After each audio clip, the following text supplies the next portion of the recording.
Welcome friends.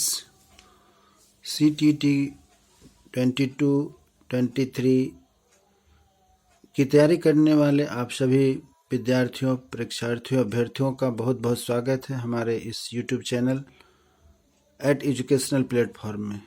यदि आप हमारे इस YouTube चैनल एजुकेशनल प्लेटफॉर्म में नए हैं तो कृपया हमारे इस चैनल को सब्सक्राइब करें तथा आखिरी तक बने रहें, जिससे कि हमारे द्वारा किए गए प्रयास जो आपको CTET क्रैक करने के लिए अच्छे अंक दिलाने का प्रयास है उसे आप समझ सकें। हम आपके लिए बहुत प्रयासों के बाद यह कुछ महत्वपूर्ण तथ्य लेकर आए हैं जो आपके NEP 2020 के भाषाई परिवर्तन संबंधित कुछ मुख्य मुद्दे हैं, मुख्य बिंदु हैं, मुख्य पॉइंट्स हैं जो आपको अंडरलाइन यहाँ किए गए हैं। आप उन बिंदुओं को, उन पॉइंट्स को, उन बातों को ध्यान से सुने जो आप CTET की परीक्षा में अच्छे अंक दिला सकते हैं। जैसा कि हम सभी जानते हैं कि केंद्रीय कैबिनेट के द्वारा 29 जुलाई 2020 को जब इस नई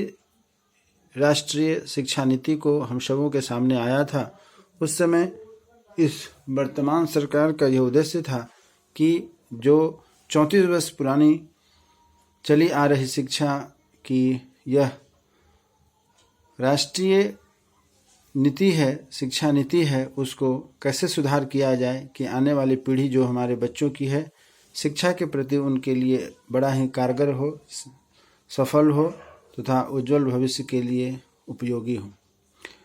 उसी सिलसिले में भाषा का बहुत महत्वपूर्ण स्थान है। हम सभी जानते हैं कि भाषा संप्रेषण का एक सबसे प्रमुख जरिया है और उस जरिए से हम अपनी बातों को लोगों के सामने, दुनिया के सामने रख सकते हैं और उनकी बातों को, उनकी भावनाओं को समझ सकते हैं। आइए इसी पर संबंधित कुछ मुख्य बातों को हम भाषाई परिवर्तन जो NEP 2020 में रखा गया है भारतीय सरकार, केंद्रीय सरकार के द्वारा शिक्षा के क्षेत्र में, जिसके अध्यक्ष के कस्तूरी रंगन साहब थे, उनके परिवर्तनकारी बातों को हम पढ़ते हैं, देखते हैं, समझते हैं। आप इस बात का ध्यान रखें कि जहां भी अंडरलाइन हरे या लाल रंग से आपको दिखाई दे, कृपया उन बिंदुओं को आप ध्यान से समझेंगे, देखेंगे। कैसे प्रश्न बनता है हमारा काम है आपको बताना, आपका काम है उन टॉपिक्स को, उस बातों को ध्यान में रखना। आगे बढ़ते हैं। सबसे पहली बात भाषा संबंधी जो कही गई है NEP 2020 में, वह कही गई है कि बहुभाषिकता और विविधता को प्रोत्साहित करना, क्योंकि बहुभाषी होने के उच्च संज्ञानात्मक लाभ मिलते हैं। बहुभाषिकता से अर्थात है मल्टी लैंग्वेजिज्म, अर्थात एक बच्चों को, एक छात्र को, एक व्यक्ति को एक से अधिक भाषा का ज्ञान होना चाहिए।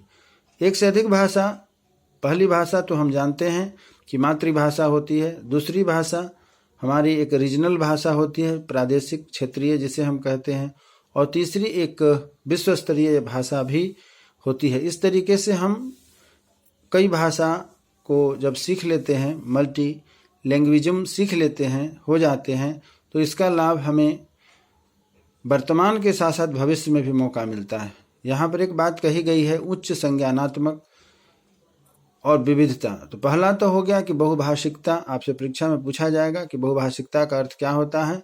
बहुभाषिकता का मतलब होता है जब हम एक से ज़्यादा भाषा को अपने प्रैक्टिस में, अपने दिनचर्या में, अपनी बोलचाल की भाषा में, अपने व्यवसाय में हम प्रयोग करते हैं, तो उसे हम बहुभाषिकता की संज्ञा देते हैं।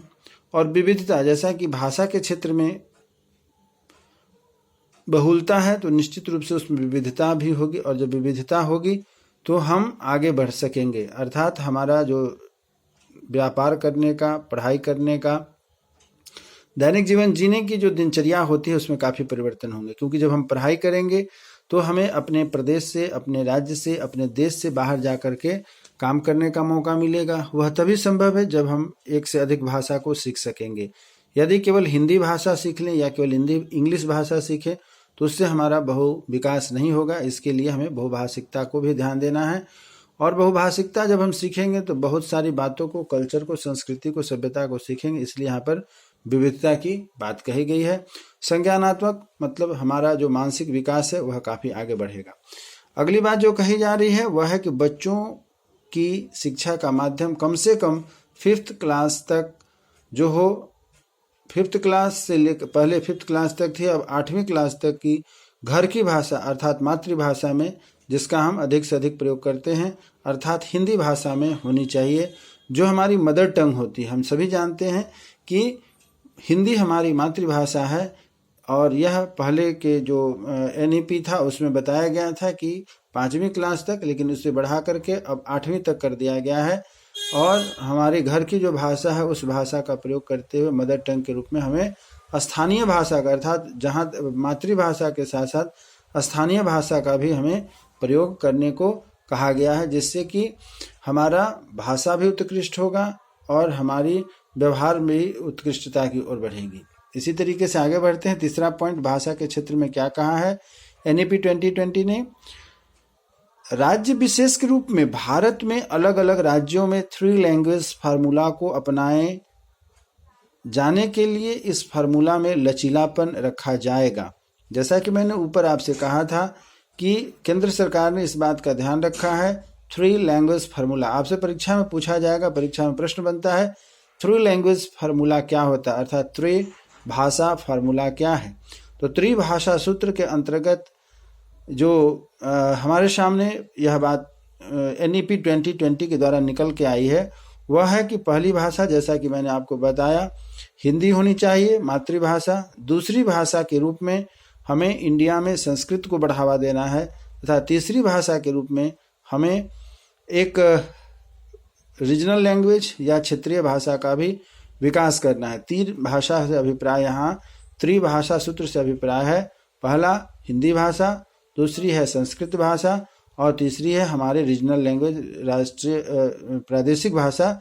इससे यहाँ पर 3 लैंग्वेज फार्मूला कहा गया है। तो आपसे परीक्षा में प्रश्न बनता है कि 3 लैंग्वेज फार्मूला क्या है। तो आप ध्यान रखेंगे 3 लैंग्वेज फार्मूला का अर्थ हो गया, पहला आपकी हमारी हम सबकी मातृभाषा हिंदी है, दूसरी भाषा में संस्कृत को स्थान दिया गया है तथा तीसरी भाषा में आपको क्षेत्रीय भाषा को सीखने के लिए कहा गया है। यह हमारी त्रिभाषा सूत्र के अंतर्गत आता है।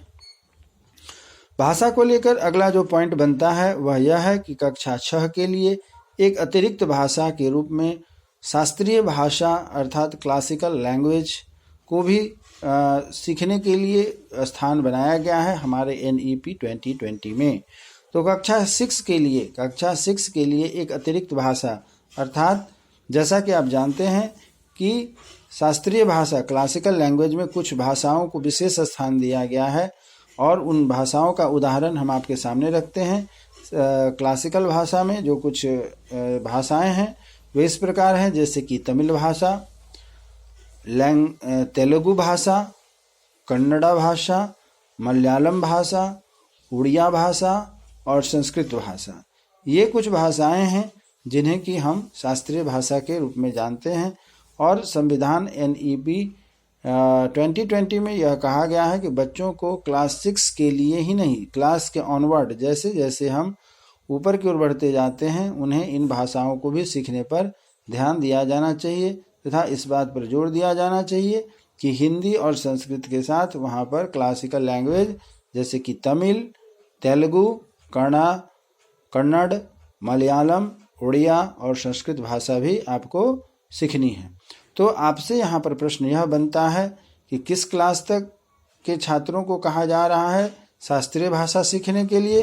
तो आप प्रश्न का जवाब देंगे 6th क्लास तक के बच्चों को अतिरिक्त भाषा के रूप में शास्त्रीय भाषा सीखने के लिए कहा गया है। अब बात आती है कि क्लासिकल लैंग्वेज या शास्त्रीय भाषा कौन कौन से हैं। तो आपके यहाँ मैं अंडरलाइन के द्वारा बताना चाहता हूँ कि तमिल भाषा, तेलुगु भाषा, कन्नड़ा भाषा, मलयालम और उड़िया भाषा तथा संस्कृत भाषा हमारे शास्त्रीय भाषा में लिए गए हैं। तो आप इस तरीके से इस भाषा को भी सीख सकते हैं जैसा कि हमारे NEP 2020 में बताया गया। इसी तरह आगे बढ़ते हैं, कुछ और पॉइंट्स हैं। क्या है कि माध्यमिक स्तर पर एक अतिरिक्त विकल्प के रूप में विदेशी भाषा को भी संविधान में NEP 2020 में स्थान दिया गया है। फिर से ध्यान से सुनिएगा, आपसे प्रश्न बनता है कि किस स्तर के कक्षाओं में आपको विदेशी भाषा सीखनी है, तो आपका जवाब होना चाहिए माध्यमिक स्तर की कक्षाओं में आपको विदेशी भाषा सीखने के लिए कहा जाता है। अब बात आती है कि विदेशी भाषा किसे कहते हैं। तो विदेशी भाषा उनको कहा जाता है जो अपने देश के बाहर दूसरे देशों में बोली जाती है। अब विदेशी भाषा हमें सीखने के लिए क्यों कही जा रही है? तो विदेशी भाषा इसलिए सीखने कही जा रही है कि आप विदेशी भाषा सीख करके रोजगार के क्षेत्र में, व्यापार के क्षेत्र में या अपनी व्यक्तित्व के विकास करने के लिए जब एक देश से बाहर देश में जाते हैं तो वहाँ पर आपको किसी तरीके की परेशानी नहीं होती है। तो किन किन भाषाओं को मुख्य रूप से आपके हमारे इस NEP 2020 में स्थान दिया गया है विश्व स्तरीय भाषा विदेशी भाषा में? तो कोरियन भाषा है, जापानी भाषा, थाई भाषा, फ्रेंच भाषा, जर्मन भाषा, स्पेनिश भाषा, पुर्तगाली भाषा तथा रूसी भाषा। ये मुख्य रूप से आपके पास जो आठ भाषा आपको विदेशी भाषा के तौर पर भारत में इसे स्थान दिया गया है यहाँ के NEP 2020 में।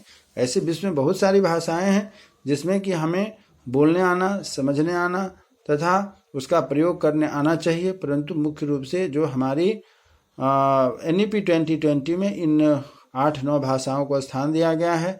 ऐसा इसलिए है कि हमारे जो व्यापार हैं इन सभी भाषाभाषी क्षेत्रों में हमारा व्यापार विकसित होता है और इसको व्यापार के रूप में आप एक नए क्षेत्र के विकास के रूप में देखते हैं जिससे कि हमारा विकास होगा। तो फिर से मैं एक बार दोहराता हूँ कि माध्यमिक स्तर पर एक अतिरिक्त भाषा के रूप में विदेशी भाषा को भी रखने के लिए कहा गया है जिससे कि हमारा व्यापार, हमारा रोजगार, हमारा चतुर्दिक विकास के लिए हम अपने देश से बाहर की ओर भी निकल सकें। आखिरी भाषा संबंधी जो सुधार NEP 2020 में किया गया है उस पर हम फोकस करते हैं, ध्यान देते हैं। राष्ट्रीय शिक्षा नीति 2020 के अनुसार भारत सरकार की एक भारत श्रेष्ठ भारत पहल इस बात पर बल देती है कि विद्यार्थी अधिकांश रूप से प्रमुख भारतीय भाषाओं की उल्लेखनीय एकता के बारे में जानेंगे। जैसा कि हम सभी जानते हैं कि भारत अनेकता में एकता को प्रदर्शित करने वाला देश है। यहाँ पर जम्मू कश्मीर से लेकर के कन्याकुमारी तक बहुत सारी भाषाएं बोली जाती है। इतनी सारी विभिन्नताओं के बावजूद भी कहा गया है कि एक भारत श्रेष्ठ भारत अर्थात भारत सरकार का यह महत्वाकांक्षी योजना है कि पूरे भारत में एक भाषा बोली जाए, अर्थात सभी एक भाषा जब बोलेंगे तो हम में यानी कि हम भारतीयों में एकता का भाव का बोध होगा और उससे क्या होगा, जब हम भारतीय एक रहेंगे तो एक श्रेष्ठ भारतीय बनेंगे। इसीलिए यहाँ पर जो भावना है कि एक भारत श्रेष्ठ भारत का, यह हमारे प्रधानमंत्री जी का एक ड्रीम प्रोजेक्ट है कि हम जिस भारत का निर्माण कर रहे हैं वह भारत कैसा होना चाहिए, एक भारत श्रेष्ठ भारत। और भाषाओं के रूप में भी यदि एकता की बात की जाए तो एक बहुत बड़ी हमारी उपलब्धि होगी।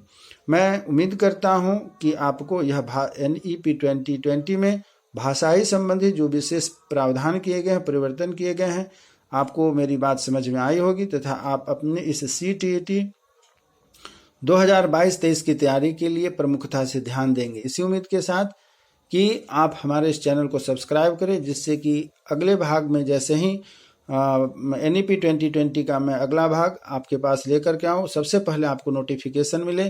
तब तक के लिए धन्यवाद। जय हिंद, जय भारत।